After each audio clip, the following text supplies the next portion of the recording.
Pessoal, meu nome é Ana Lívia e minha equipe é formada por mim, Luan Henrique, David, Letícia, Everlande e Renata. E o tema da gente de agora é trabalho decente e crescimento econômico. Há quem acredite e defenda que o trabalho dignifica o homem. A frase é do filósofo Max Weber, mas para que ela e suas implicações possam ser discutidas a fundo, é preciso que o trabalho também seja digno.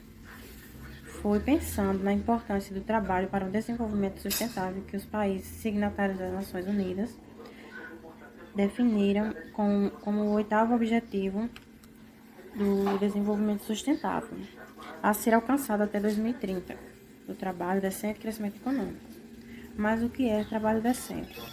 O conceito de trabalho decente foi formalizado em 1999 pela Organização Internacional do Trabalho e pode ser definido como trabalho adequadamente remunerado, exercido em condições de liberdade, equidade e segurança capaz de garantir uma vida digna.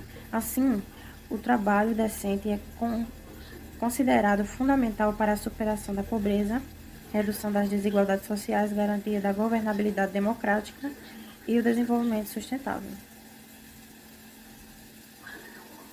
Bom dia, meu nome é David Nunes, do primeiro C e do grupo de Ana Lívia, e a minha parte é sobre a diferença entre o trabalho digno e o trabalho escravo. A principal diferença entre o trabalho escravo e o trabalho em condições degradantes está na existência ou não do cerceamento da liberdade, ou seja, o direito de ir e vir. No caso do trabalho escravo, o empregado fica impedido de deixar o seu alojamento, algo como não poder sair daqui, ou só pode sair se acompanhado, ou só pode sair depois de quitar suas dívidas conosco. O exemplo mais comum é o que ocorre em algumas regiões da região norte, onde os trabalhadores são levados para fazendas distantes e obrigados a gastarem todo o seu salário para adquirir bens de consumo vendidos pela própria empresa ou fazendeiro. E para poder sair do local de trabalho é preciso antes quitar a dívida. Eles trabalham essencialmente para quitar a dívida, que por sua vez nunca diminui ou diminui apenas de maneira irrisória. O salário vira uma espécie de conta corrente, sempre negativa com o patrão. Em muitos casos, essas empresas ainda colocam capatazes, seguranças para impedir que os trabalhadores fujam sem quitar a dívida.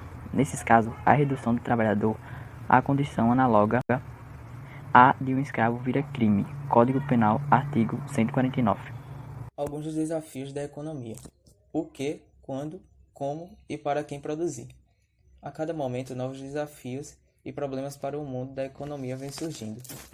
Um deles é satisfazer as necessidades humanas, e que determinado bem econômico, seja ele um bem material, concreto, ou seja, bens em que se pode mensurar.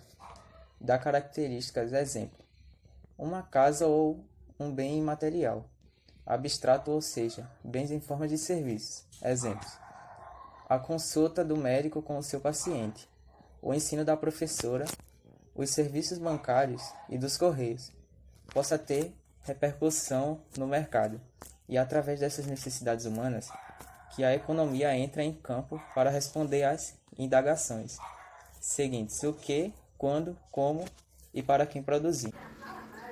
Aqui estou eu, pessoal, para comentar um pouco de algumas resoluções. Em relação ao que produzir, primeiro temos que fazer uma análise, um estudo geral da sociedade, pois a economia, como uma ciência social, não estuda somente interesses individuais de poucos, mas interesses de toda uma coletividade. Feito estas análises, agora podemos determinar qual a quantidade de produtos a ser produzido, em que proporção serão colocados à disposição da sociedade. A principal variável que podemos relacionar com em que quantidade é através da demanda, pois devido a este fator, podemos estudar o comportamento da coletividade, ou seja, saber quais produtos estão satisfazendo as necessidades humanas do mercado e em que proporção. Outro desafio da economia é determinar para quem produzir, ou seja, para quem direcionar os bens econômicos produzidos. Um dos principais fatores nessa questão será o preço, Quanto maior a oferta, menor será a demanda, ou quanto menor a oferta, maior será a demanda. Neste caso, incluímos que o preço é o fator de restrição, exclusão em uma economia de mercado. Para resumir, podemos concluir que os problemas fundamentais da economia estão todos interligados como se fosse um conjunto de órgãos de nosso corpo, sempre mantendo o sincronismo e equilíbrio para sustentar todo um corpo, ou seja, a sociedade. A erradicação do trabalho escravo deve passar também pela criação de políticas públicas articuladas.